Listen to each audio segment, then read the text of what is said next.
Antes de entrarmos em oração, convido você a abrir seu coração e permitir que a palavra de Deus penetre profundamente em seu espírito. Este é um momento sagrado, um tempo de conexão genuína com o Senhor. Vamos juntos mergulhar nas Escrituras e depois elevar nossas vozes em oração. Em Filipenses 2, 3-9, encontramos uma das revelações mais profundas e transformadoras sobre a natureza de Cristo e sobre como ele viveu entre nós. Estas palavras não são apenas informações teológicas, mas um convite para uma mudança radical em nossa forma de viver. O apóstolo Paulo nos exorta: nada façais por contenda ou por vanglória, mas por humildade, cada um considere os outros superiores a si mesmo. Não atente cada um para o que é propriamente seu, mas cada qual também para o que é dos outros, de sorte que haja em vós o mesmo sentimento que houve também em Cristo Jesus, que, sendo em forma de Deus, não teve por usurpação ser igual a Deus, mas aniquilou-se a si mesmo, tomando a forma de servo, fazendo-se semelhante aos homens, e achado na forma de homem, humilhou-se a si mesmo, sendo obediente até a morte e morte de cruz. Pelo que também Deus o exaltou soberanamente e lhe deu um nome que é sobre todo o nome. Nestas palavras poderosas, vemos revelado o próprio coração de Cristo. Jesus sempre foi e sempre será o Filho eterno de Deus. Ele possuía e possui todo o poder, toda a autoridade, toda a glória celestial. No entanto, quando decidiu vir ao nosso mundo, ele escolheu conscientemente não se apegar a essa glória divina. Cristo não veio à Terra buscando admiração humana ou aplausos da multidão. Ele abandonou o trono celestial, onde anjos e arcanjos se curvavam diante de sua majestade. Se isso tocou seu coração, deixe seu amém nos comentários. Jesus entrou voluntariamente em um mundo marcado pela fragilidade, pela dor e pelo pecado. Ele se revestiu de humanidade, assumindo carne e sangue como os nossos. A Bíblia declara que ele aniquilou-se a si mesmo, uma expressão que revela a profundidade de seu sacrifício. Cristo despojou-se da glória celestial para carregar a vergonha e o peso que pertenciam a nós. Esta humildade demonstrada por Jesus é algo absolutamente incomparável em toda a história da humanidade. Não existe paralelo, não há exemplo semelhante. A natureza humana constantemente luta por posição, reconhecimento e poder. Vivemos em uma sociedade obcecada por status, likes e visibilidade. Mas Jesus nos mostrou um caminho completamente diferente, revolucionário. Embora tivesse todo o direito de ser exaltado e adorado, ele escolheu se abaixar. Embora pudesse ter exigido honra e reverência, ele preferiu lavar os pés empoeirados de seus discípulos, uma tarefa reservada aos servos mais humildes. Embora pudesse ter reinado com uma coroa de ouro puro, adornada com as mais preciosas joias, ele escolheu usar uma coroa de espinhos que perfurava sua fronte sagrada. Jesus não se apegou à igualdade com Deus como algo a ser explorado para benefício próprio. Pelo contrário, ele usou sua divindade para servir aos outros, para erguer os caídos, para restaurar os quebrantados. Esta é a humildade do nosso Senhor, um amor que se abaixa, que se doa, que se sacrifica. E o apóstolo Paulo nos diz algo extraordinário. Esta mesma mente, este mesmo sentimento deve habitar em nós. Assim como Cristo se humilhou, nós também somos chamados a caminhar em humildade genuína, considerando os outros superiores a nós mesmos e vivendo sem ambição egoísta ou vanglória. Glória a Deus por este exemplo perfeito. Comente "Glória a Deus" se você deseja ter a mente de Cristo. Mas a humildade não foi a única característica marcante da vida de Jesus. Ele também veio como servo. Cristo não chegou à Terra para ser servido, celebrado ou bajulado por multidões. Ao contrário de todos os reis e governantes da história, ele mesmo se tornou o servo de todos, o maior tornando-se o menor. Pare por um momento e imagine esta cena extraordinária. aquele que falou e o universo inteiro passou a existir, aquele cuja voz criou galáxias, estrelas e planetas, veio e envolveu uma toalha ao redor de sua cintura.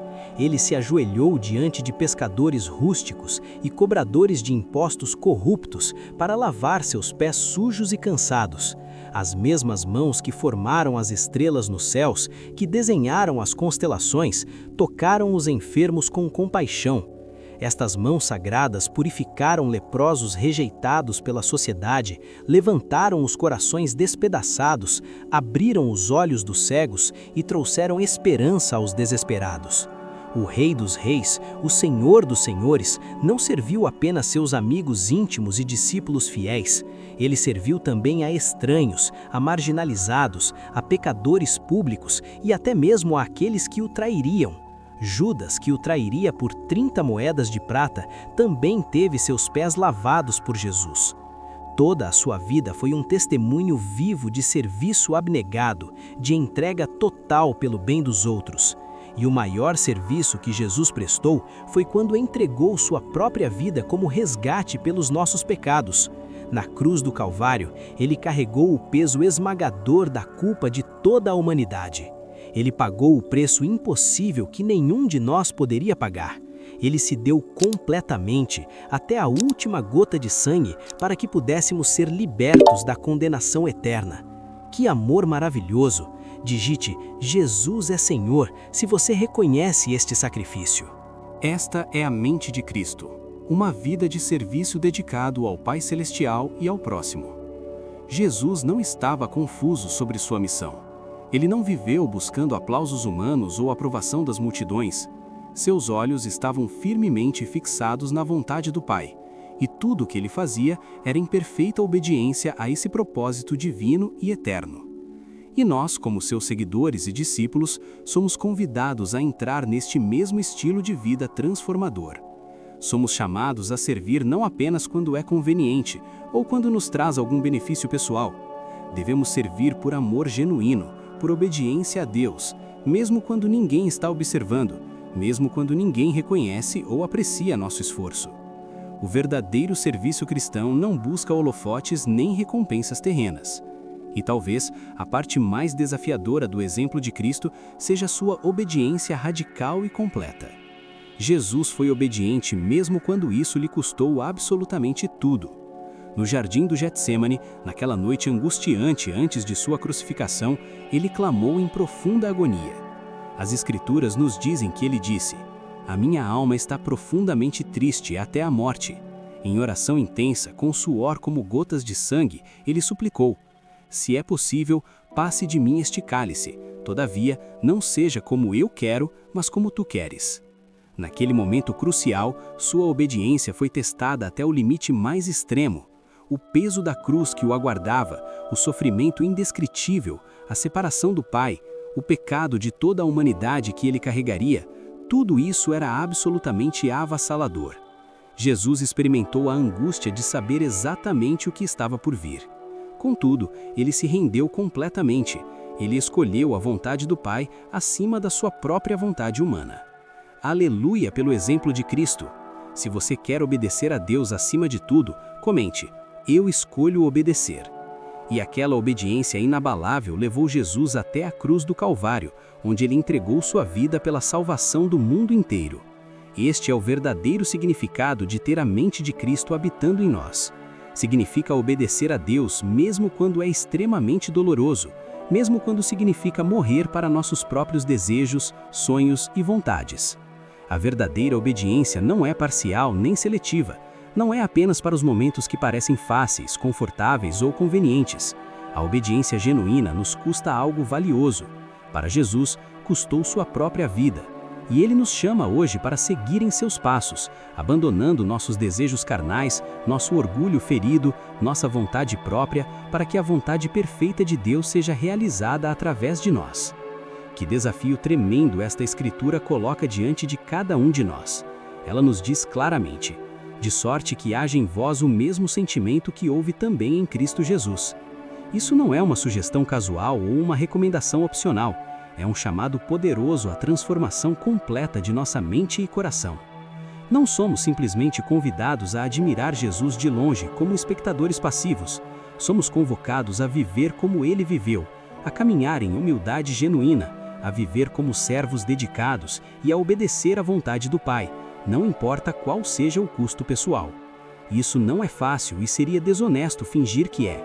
Nossa carne natural resiste violentamente a isso. Nosso orgulho luta contra este rendimento. Nosso desejo por conforto batalha ferozmente contra este chamado. Mas aqui está a maravilhosa verdade.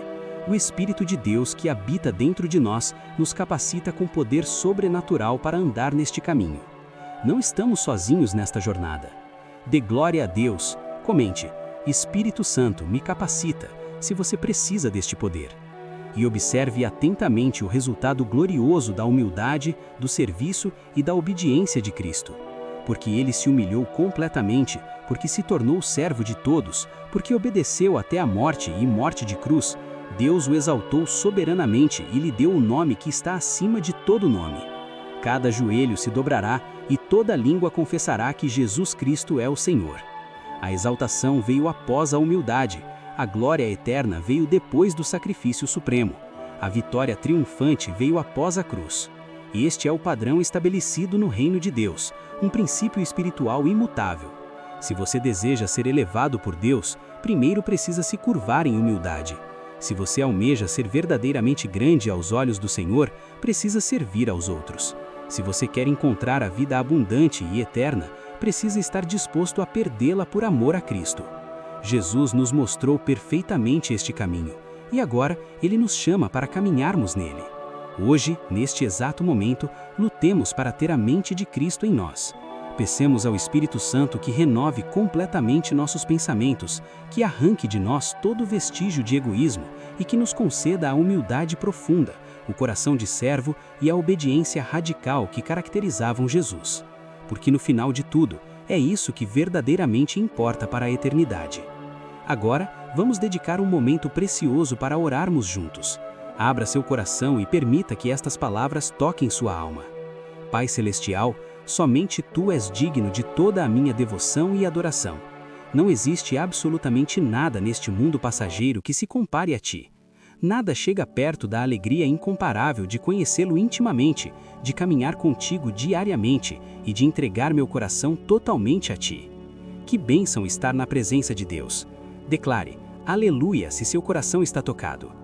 Senhor, ajuda-me a ter uma mente que está firmemente fixada em Ti, que não se desvia para coisas menores e passageiras. Mantenha-me firme, estável e completamente focado em Sua presença gloriosa. Tua palavra me lembra em Filipenses capítulo 2, versículos 14 e 15 me lembra: Fazei todas as coisas sem murmurações nem contendas, para que sejais irrepreensíveis e sinceros, filhos de Deus inculpáveis no meio de uma geração corrompida e perversa, entre a qual resplandecem como astros no mundo. Senhor, esta é minha oração sincera e profunda. Ajuda-me a não ser dominado pela negatividade, pela amargura destrutiva ou por discussões inúteis que roubam minha paz e minha alegria. Em vez disso, permita que eu viva de uma maneira que reflita perfeitamente quem Tu és. Que minha vida brilhe com Tua luz neste mundo cada vez mais escuro. Que minha vida viva de tal forma que as pessoas vejam Cristo em mim e sejam atraídas a Ti. Jesus, eu Te agradeço por Tua fidelidade inabalável. Agradeço por Tua bondade infinita que me sustenta a cada dia, a cada hora, a cada momento. É somente por causa de Tua misericórdia imerecida que posso estar aqui hoje, de pé diante de Ti. Tu me deste vida quando eu merecia apenas morte e condenação. Tu me deste esperança eterna quando tudo o que eu podia Te oferecer era fraqueza, imperfeição e pecado. Em troca do meu coração quebrantado e partido, Tu me deste perdão completo e vida eterna. Tu me restauraste para Ti mesmo, querendo minhas feridas mais profundas, e me chamaste de Teu filho, Tua filha. Como poderia eu não Te louvar por este amor incomparável? Como poderia eu não me curvar diante de Ti em profunda gratidão? Tua palavra em Tiago, capítulo 4, versículo 8 me ensina: Chegai-vos a Deus e Ele se chegará a vós. Pai, perdoa-me. Se você precisa do perdão de Deus, escreva: Senhor, perdoa-me. Senhor, perdoa-me quando meu coração estava dividido entre Ti e o mundo. Perdoa-me por todas as vezes que disse que te amava, mas corri atrás das coisas passageiras deste mundo. Perdoa-me por cada momento de frieza espiritual, por cada oração sem fervor, por cada vez que te dei as sobras da minha vida ao invés do melhor de mim. Pai, purifica-me e santifica-me completamente. Remove de mim todo pensamento dividido, toda dupla motivação. Dá-me um coração que arde em paixão ardente por ti. Acende em mim novamente o fogo do primeiro amor, Senhor, para que eu seja totalmente dedicado a ti, nunca pela metade. Anseio ser cheio de fé até que nenhuma dúvida permaneça em meu coração. Quero que minha confiança em ti seja forte e inabalável, mesmo quando não consigo ver o resultado final. Tua palavra em Lucas, capítulo 9, versículo 62 declara: ninguém que lança o arado e olha para trás é apto para o reino de Deus. Então, hoje coloco minhas mãos no arado. Não olharei para trás com saudade do passado. Não viverei mais com lealdades divididas. Meu coração pertence somente a ti. Escolho caminhar para frente, completamente rendido à tua vontade perfeita. Pai, dá-me clareza espiritual e discernimento. Abra meus olhos para ver a verdade como tu a vês. Em um mundo que constantemente muda e redefine o certo e o errado, ajuda-me a permanecer firme em tua palavra imutável. Não permitas que eu vacile. Dá-me coragem para chamar o pecado pelo que ele realmente é e para chamar a justiça pelo que ela é. Fortaleça-me para viver em obediência mesmo quando for impopular, mesmo que me custe relacionamentos, posições ou conforto. Senhor, quebre toda a cadeia que me prende. Se há qualquer ídolo em minha vida, arranque-o pela raiz. Meu coração é teu, Jesus. Minha vida é tua para sempre. Se esta oração tocou seu coração, digite amém como sinal de fé. Que cada bênção desta oração esteja sobre você agora, em nome de Jesus. Se você precisa de uma oração especial, deixe seu pedido nos comentários. Será uma honra orar por você. Que a graça e a paz do nosso Senhor Jesus Cristo estejam sempre com você. Amém.